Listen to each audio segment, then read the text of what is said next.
자, 하나님 말씀 보겠습니다. 오늘 주신 하나님 말씀은 구약 여호수아 1장 1절부터 9절까지의 말씀입니다. 구약 320페이지에 있습니다. 여호수아서 1장 1절부터 9절까지의 말씀입니다.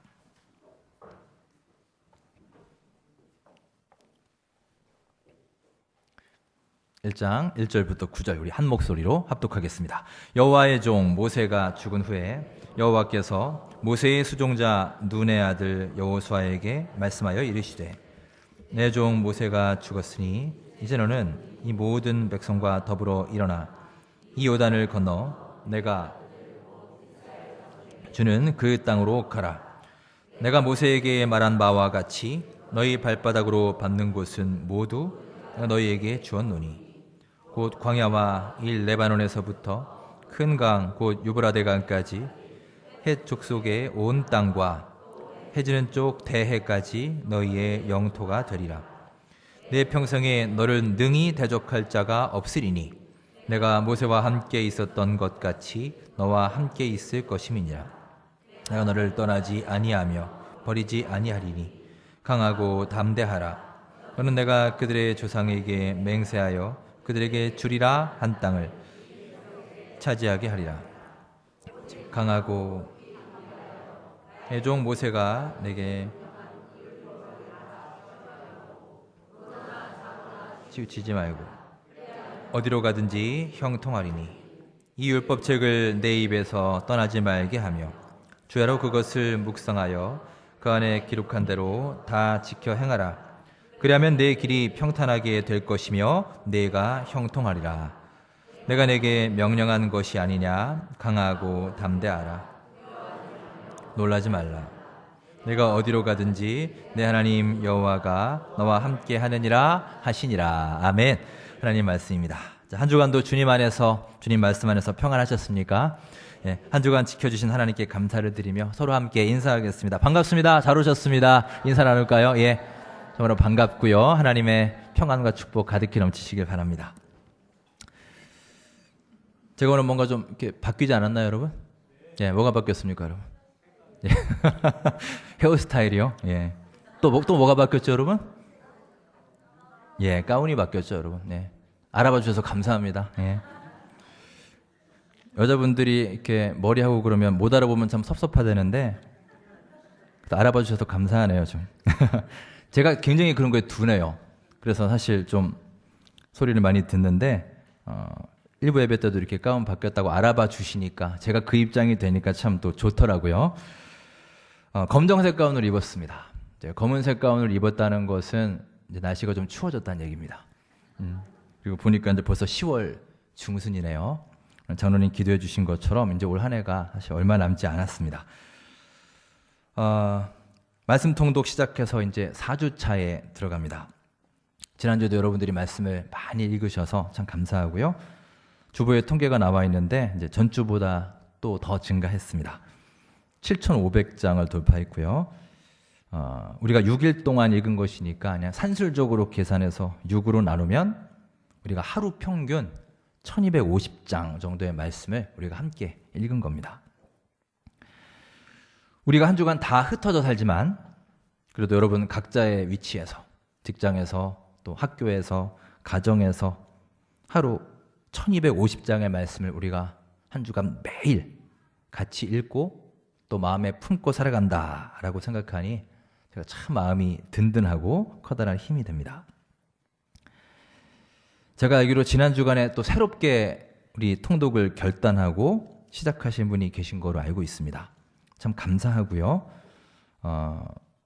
그분의 그 시도와 결단에 또 박수를 보냅니다. 저도 이렇게 기쁜데 또 우리 하나님이 얼마나 기뻐하시겠습니까? 여러분 신앙생활은 가만히 보면 이 하나 1이라는 숫자가 참 중요하고 의미가 있는 것 같습니다. 즉 역사적으로 봐서도 딱 한 명을 통해서 이 세상이 변하기도 하고 역사적인 사건이 펼쳐지기도 합니다. 또 우리의 삶을 통해서도 딱 한 번의 시도를 통해서 엄청난 결과가 나타나기도 합니다. 물론 그 결과는 좋은 결과이기도 하고 안 좋은 결과일 수도 있습니다. 따라서 그 딱 한 번, 그 첫 걸음이 참 중요하면서도 어려운 것입니다. 유명한 C.S. 루이스의 악마의 편지라는 책에 나오는 한 이야기가 있습니다. 영국의 한 노신사가 있었는데 어느 날 도서관에 갔습니다. 그 신사는 평생 한 가지 해오던 습관이 있었습니다. 매주 한 번씩 도서관에 가는 것이었습니다. 그날도 도서관에 가서 책을 고르고 있었는데 그날따라 이렇게 신앙서적 한 권이 눈에 딱 들어왔다고 합니다. 그래서 그 신앙서적을 꺼내서 읽기 시작했습니다. 신앙서적을 읽다 보니 갑자기 그 신사의 마음속에 그동안 하지 않았던 하나님에 대한 생각이 새록새록 떠오르기 시작했습니다. 하나님은 과연 어떤 분일까? 참 궁금하다. 하나님과 나는 어떤 관계를 맺어야 할까? 이런 생각들에 서서히 빠져들고 있는데 갑자기 그 순간 그 신사에게 사탄이 찾아왔습니다. 그래서 그의 마음속에 이렇게 속삭이기 시작했답니다. 조금 있으면 점심시간이잖아. 밥 먹어야지. 뭘 그렇게 생각해? 너 배고프지 않아? 자, 그 생각이 딱 드는 순간, 밥 생각이 드는 순간에 방금 전까지 마음속에 있던 하나님에 대한 생각이 싹 사라져 버렸습니다. 그리고 밥을 먹으러 식탁으로 갔습니다. 점심을 막 먹다가 또 아까 생각했던 그 하나님에 대한 생각이 다시 새록새록 떠오르기 시작했습니다. 하나님의 은혜는 어떤 것일까? 하나님은 과연 어떤 분일까? 또 하나님에 대해서 생각을 하려고 하는데 또 사탄이 그 순간에 마음속에 말을 하기 시작합니다. 야, 밥 먹다가 뭐 골치 아프게 그런 생각을 하냐? 일단 밥부터 맛있게 먹고 나서 그 다음에 생각해도 늦지 않아. 그 생각을 하는 순간 또 하나님에 대한 그 생각이 싹 사라져 버렸습니다. 식사를 끝냈습니다. 밥을 먹고 났더니 또다시 하나님 생각이 어렴풋이 나려고 합니다.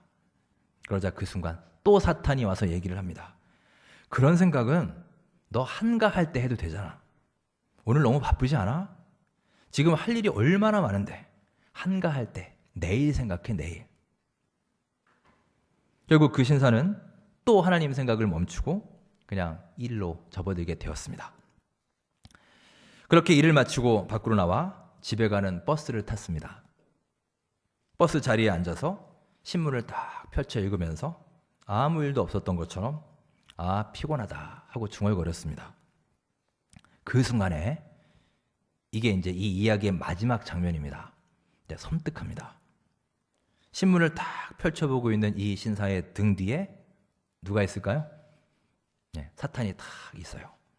그 사탄이 그 신사의 뒤에서 회심의 미소를 쫙 짓고 있는 그런 장면입니다. 오늘도 성공했다라는 거죠. 여러분, 이게 무엇이겠습니까? 우리에게 다가오는 유혹이라는 게 무슨 거창하고 대단한 유혹이 아닙니다. 내일 하라고 하고, 바쁘니까 이따가 하라고 하고, 조금 한가할 때 하라고 합니다. 그리고 배고프니 밥 먹고 하라고 합니다. 아무것도 아니에요. 하지만 우리가 이러다가 이렇게 작은 유혹들에 한 번씩 넘어가다가 맨날 결단하지 못하는 것입니다. 여러분, 상식적으로 생각해도 우리가 제대로 신앙생활을 하려고 마음을 먹습니다. 말씀도 읽으려고 하고 기도 생활도 하려고 하고 예배 생활도 제대로 하려고 합니다. 그러면 이 방해 세력, 소위 사탄이 우리를 가만히 내버려 두겠습니까?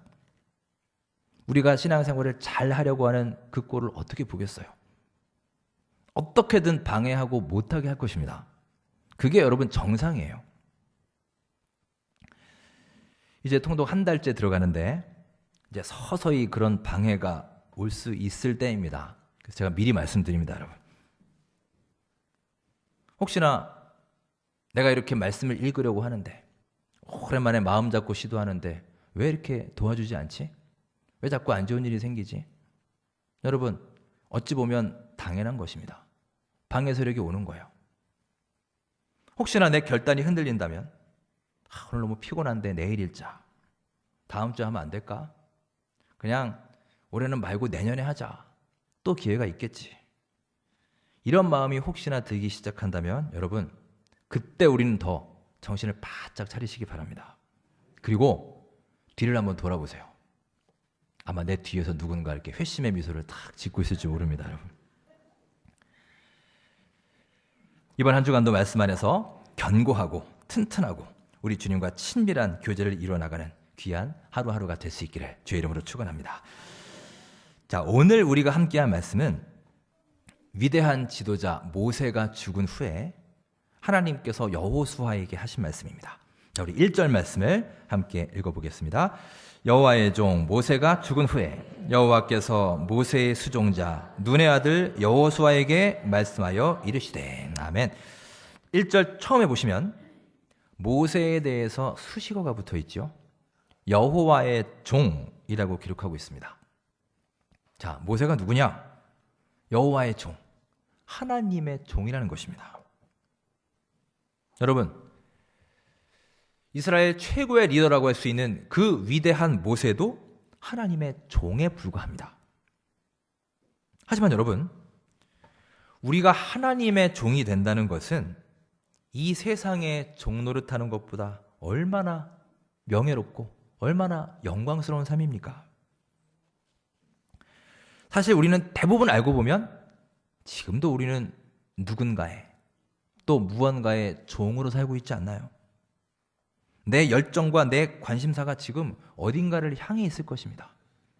그래서 내가 종속되어 있고 내가 종노릇하고 무엇인가에 중독되어서 헤어나오지 못하는, 방황하고 있는 그런 요소들이 우리에게 다 있습니다.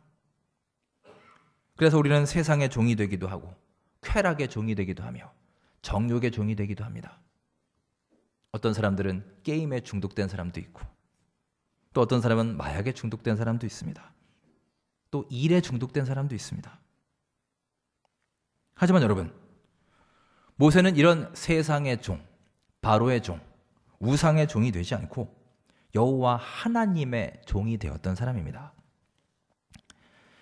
그는 잠시 있을 애굽 땅의 영화를 버리고 영원한 하나님 나라의 영광을 택한 사람입니다. 자, 그런데 그런 모세가 죽었다는 것입니다. 이것은 이스라엘 백성들에게 엄청난 충격이었을 것입니다.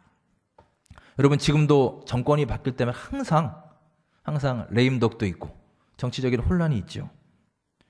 그동안 그들의 영적, 정신적 지주였던 모세가 결국 가나안에 들어가 보지도 못한 채 가나안을 목전에 두고 이렇게 죽고 말았습니다. 어찌 보면 참 허망하지 않습니까? 자, 모세가 죽은 후에 새로운 지도자 여호수아가 등장하는데 오늘 본문에 보시면 모세의 수종자 눈의 아들 여호수아라고 수식어가 붙었습니다. 그는 일생 동안 참으로 이 수식어처럼 모세의 수종자로 살았습니다. 모세의 비서 역할을 한 겁니다. 늘 그는 모세의 곁을 지켰고 성실하게 이 참모 역할을 감당했습니다. 때로는 모세가 회막에 들어가서 하나님을 대면할 때면 그는 문 밖에서 모세를 기다렸습니다. 그가 나올 때까지 기다리는 거예요. 항상 그 자리를 소중히 여기고 지켰습니다. 하나님은 그의 그런 신실함, 그의 성실함을 보셨던 것입니다. 흔히 우리는 사람이 사람을 세웠다고 생각을 하죠.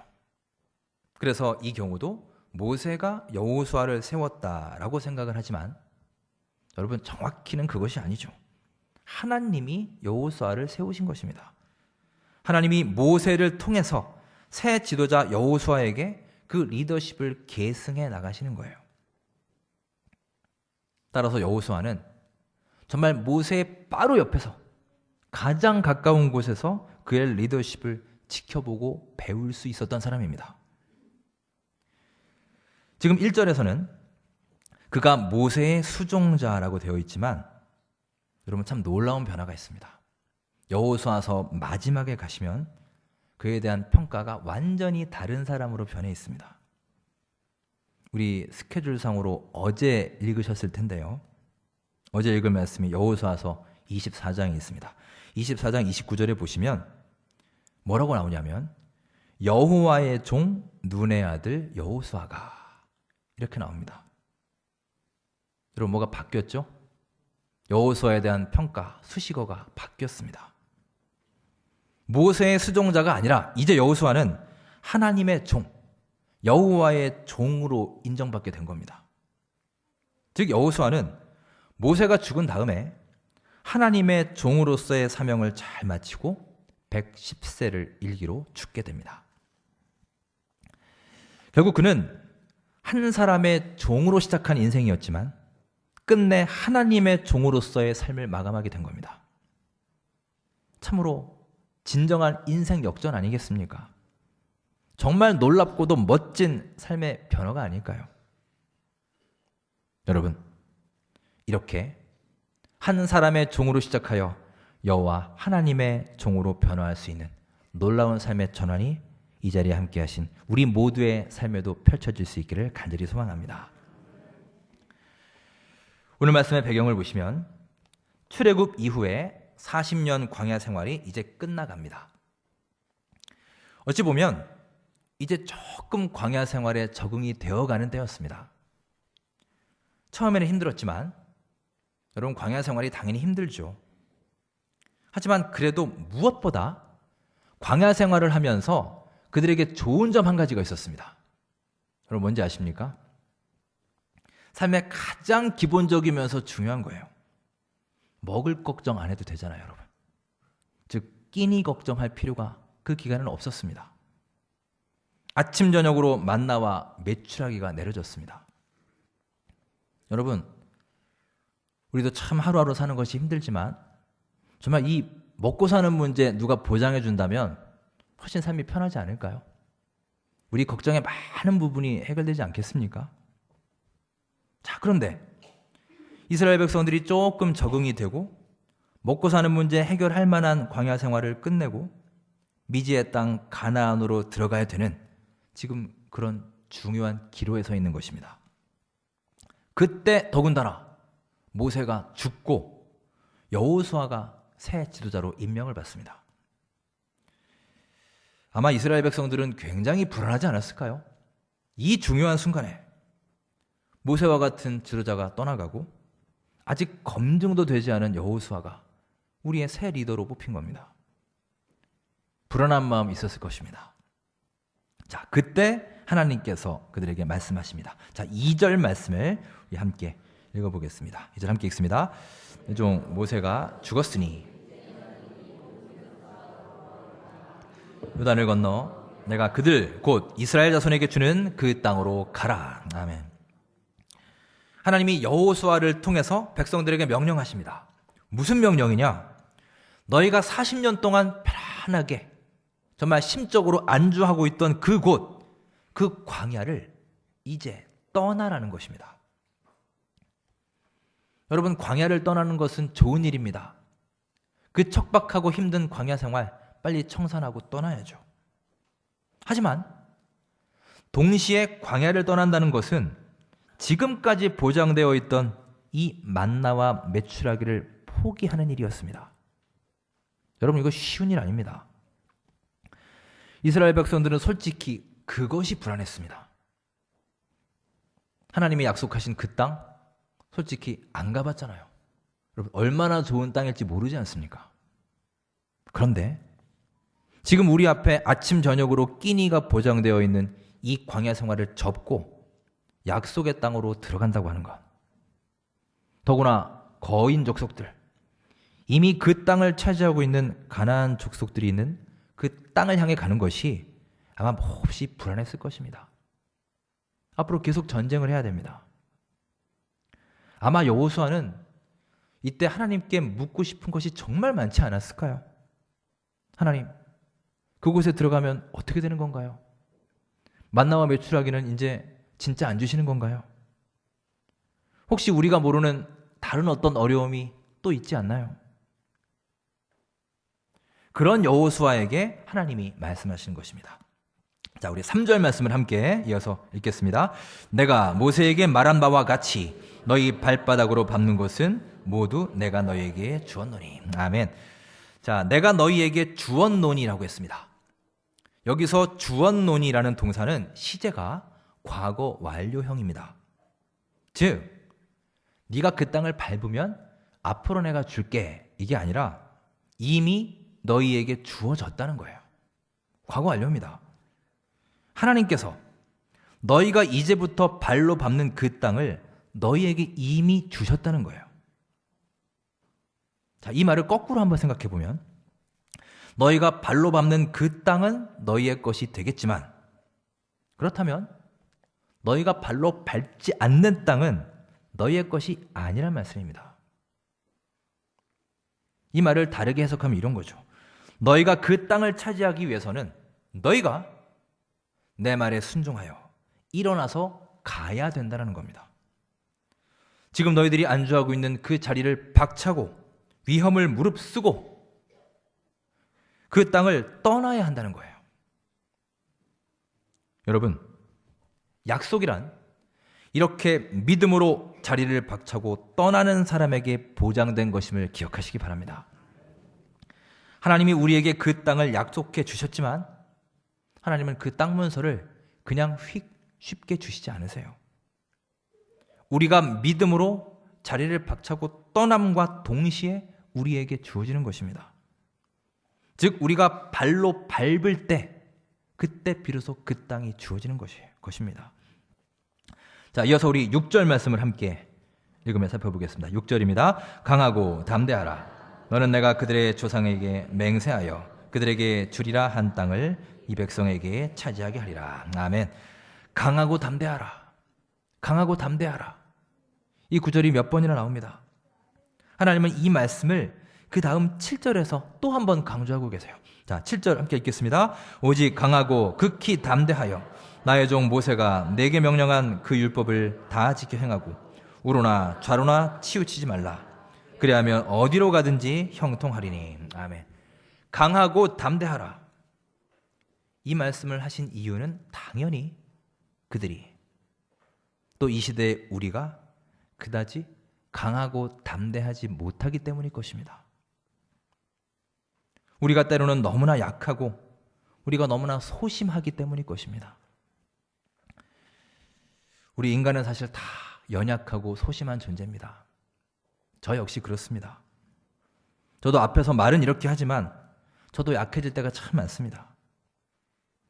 그래서 우리 하나님은 우리의 그 약함을 너무나 잘 알고 계시기 때문에 계속해서 당부하고 명령하시는 겁니다. 강하고 담대하라. 두려워하지 말아라. 놀라지 말아라. 너는 너 혼자가 아니야. 내가 너와 함께 할 것이다. 시종일관 이 메시지를 주고 계십니다. 몇 주 전 9월 말에 저희 둘째 아이가 편도 수술을 받았습니다. 물론 뭐 큰 수술은 아닙니다. 여러분들 편찮으시거나 성도님들이 받는 수술에 비하면 아주 작은 것이지만 그래도 이제 7살 어린아이고 또 전신 마취해야 되고 그래서 부모 마음은 그렇게 가볍지는 않았습니다. 예전에는 잘 때마다 애가 이게 코로 숨을 못 쉬어서요. 그냥 매일 밤 잘 때 그냥 컥컥 소리 나고 입에 막 이렇게 거품이 나오고 그래서 참 마음이 아팠습니다. 많은 분들이 기도해 주셔서 수술도 잘 됐고요. 제가 일일이 다 연락을 못 드려서 지금 공식적인 자리에서 그냥 한 번에 말씀드립니다. 수술도 잘 됐고 무엇보다 이제 매일 밤 아주 편하게 잠을 잘 잡니다. 참 조용하게 편하게 숨 쉬면서 잘 수 있다는 게 얼마나 감사한 것인지 사실 이전에는 잘 몰랐습니다. 수술 받기 전에는 곧 수술할 거야, 병원 갈 거야 라는 얘기만 들으면 애가 무서워서 계속 울었습니다. 수술 전날에도 가기 싫다고 그냥 징징댔는데 당일에는 이제 워낙 아침 일찍 가니까 애가 자느라고 그냥 쉽게 갔습니다. 환자복 갈아입고 침대에 누워서 이제 엘리베이터를 타고 수술실로 가잖아요. 그때까지도 엄마 아빠가 옆에 같이 있으니까 또 계속 얘기를 이렇게 주고받으니까 괜찮은데 이제 마지막 수술실 문 딱 앞에 가면 이제 못 들어가잖아요. 그래서 한숨 코 자고 일어나. 그러면 잠에서 깨면 엄마 아빠가 옆에 있을 거야. 이제 얘기를 해주고요. 들어가는데 애가 생각보다는 많이 안 울더라고요. 그러니까 지금 상황 파악을 못해서 그런 건지 너무 무서워서 그런 건지 하여튼 울지 않고 조용히 잘 들어갔습니다. 수술 마치고 나와서 물었습니다. 너 안 무서웠어? 그랬더니 별로 안 무서웠대요. 그러니까 이게 뭐 어떻게 된 건가 하고 이제 그 직원들한테 물어보니까, 알아보니까 애가 이게 워낙 마취가 잘 돼서요, 여러분. 그냥 마취 하자마자 가버린 거예요. 그러니까 뭐 무서울 새도 없이 그냥 그렇게 잤답니다. 그리고 푹 자고 일어났더니 수술 다 끝났고 제 엄마 아빠가 옆에 딱 있는 거죠. 저는 당시 아이의 마음을 생각해 봤습니다. 무서운 마음이 왜 없었겠습니까? 낯선 곳이고 또 게다가 거기는 병원이지 않습니까, 여러분? 여러분, 저도 지금도 사실 병원 가는 거 별로 안 좋아해요. 두려운 마음이 있거든요. 여러분도 그런 분 많이 계시지 않습니까? 멀쩡한 사람도 병원 가면 왠지 아픈 것 같고 막 그러지 않나요? 그 마음속에 두려움이 있었겠지만 우리 또 많은 분들의 기도로 우리 하나님께서 그 어린 마음에 평안을 부어주신 줄 믿습니다. 또 수술 끝나면 한잠 푹 자고 일어나면 엄마 아빠가 저 밖에서 기다리고 있어. 이것을 믿으니까 또 안심이 되었겠죠. 여러분, 어쩌면 우리의 삶의 모습도 이런 모습 아닐까요? 우리도 하루하루 인생의 어려움을 겪고 우리 삶에서 수술실로 들어갈 때, 삶의 고난으로 나아갈 때, 정말 위험 속으로 터벅터벅 걸어 들어가야만 할 때 두려운 마음, 불안한 마음 당연히 있을 것입니다. 여러분, 그럼에도 저 수술실 밖에는 반드시 우리 사랑하는 부모님, 능력의 여호와 하나님이 저와 여러분을 애타게 바라보시고 기다리고 계심을 믿으시기 바랍니다. 그러니 여러분, 그 하나님을 믿으시고 안심하시고 들어가시기 바랍니다. 강하고 담대하게 나아가시기 바랍니다. 두려워하지 말고 놀라지 말고 나아가시기 바랍니다. 그게 우리 믿는 자들의 인생입니다. 자, 우리 8절 말씀을 이어서 함께 읽겠습니다. 함께 읽습니다. 이 율법책을 내 입에서 떠나지 말게 하며 그 안에 기록된 대로 다 지켜 행하라. 그러면 내 길이 평탄하게 될 것이며 내가 형통하리라. 아멘. 여호수아에게 하나님께서 약속하신 형통의 말씀이에요. 율법책을 내 입에서 떠나지 말게 하며 주야로 그것을 묵상하여 다 지켜 행하라. 여러분, 유명한 시편 1편 말씀이 이 말씀과 통합니다. 복 있는 사람은 악인들의 꾀를 따르지 아니하며 죄인들의 길에 서지 아니하며 오만한 자들의 자리에 앉지 아니하고, 그 다음에 오직 여호와의 율법을, 말씀이죠. 오직 여호와의 말씀을 즐거워하여 그의 율법을 주야로 묵상하는도다. 여러분, 이것이 시편에서 노래하고 있는 복 있는 사람이에요. 여러분, 무엇이 복입니까? 내 삶에, 여러분과 저의 삶 안에 말씀이 거하는 것이 바로 복입니다. 내 삶에 뚜렷한 기준이 있는 삶이 바로 복 있는 삶이에요. 그래서 그 말씀을 주야로 묵상하는 겁니다. 여러분, 여기서 묵상하다라는 말은 그 어원을 보면, 여러분, 그 반추동물들이 되새김질하는 것 있죠. 그겁니다. 손은 위가 4개죠. 그래서 음식물이 들어오면 그 4개 위에서 계속해서 이것을 되새김질합니다. 여러분, 말씀이 우리 가운데 들어와서 이렇게 하루 종일 소화시키고 되새김질하며 묵상되어야 합니다. 강하고 담대하라. 이 말씀을 아침에 우리가 듣고 읽었으면 우리가 밤에 잠자리에 들 때까지 계속 이 말씀을 곱씹고 되새김질하고, 그래서 이 말씀이 우리 삶에 영향력을 발휘하고 결국 우리는 하루 종일 그 말씀과 동행하는 삶을 살아야 하는 것입니다. 여러분, 저는 바로 이 말씀으로 인하여, 하나님 말씀 때문에 실제로 여러분들의 삶이 강하고 담대해질 수 있기를 간절히 바랍니다. 그 말씀이 우리에게 있으면요, 설령 우리가 두려운 사건을 만나도 이 말씀이 여러분과 저를 강하고 담대하게 이끌어갈 것입니다. 혹여 놀랄 일이 생길 수도 있습니다. 당혹스러운 일이 벌어질 수도 있습니다. 하지만 그럼에도 내가 너와 함께함이니라. 나는 너의 하나님이 될 것이라. 그러니 두려워 말고 놀라지 말아라. 이 말씀이 우리에게 기억될 때, 그렇지, 하나님이 나와 함께 하신다는데 내가 왜 두려워하고 왜 놀라고 있지? 다시금 힘을 내고 다시금 정신을 차릴 수 있는 것입니다. 여러분, 우리가 인생을 살면서 하나님과 동행한다는 것은 그렇게 두려워하고 놀랄 수밖에 없는 상황으로부터 우리가 빨리 돌이키는 삶이에요.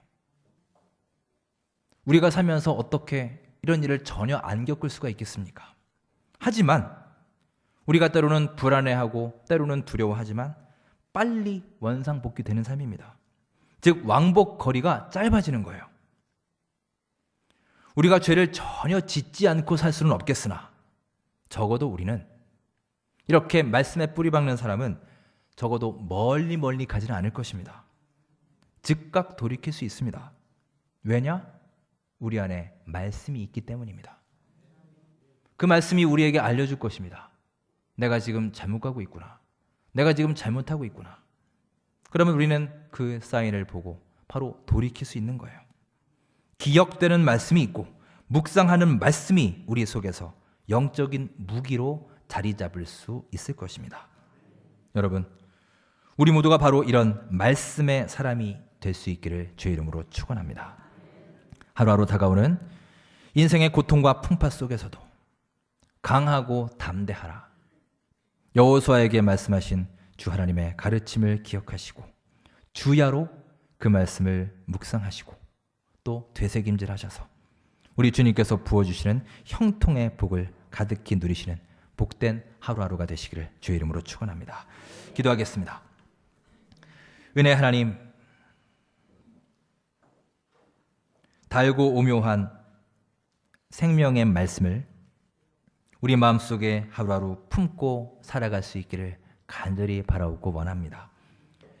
우리 앞에 다가오는 거친 풍파와 고난의 위기 앞에서 우리와 언제나 함께 하시고 늘 동행해 주시는 주님의 권능의 손을 붙잡고 살게 하여 주시옵소서.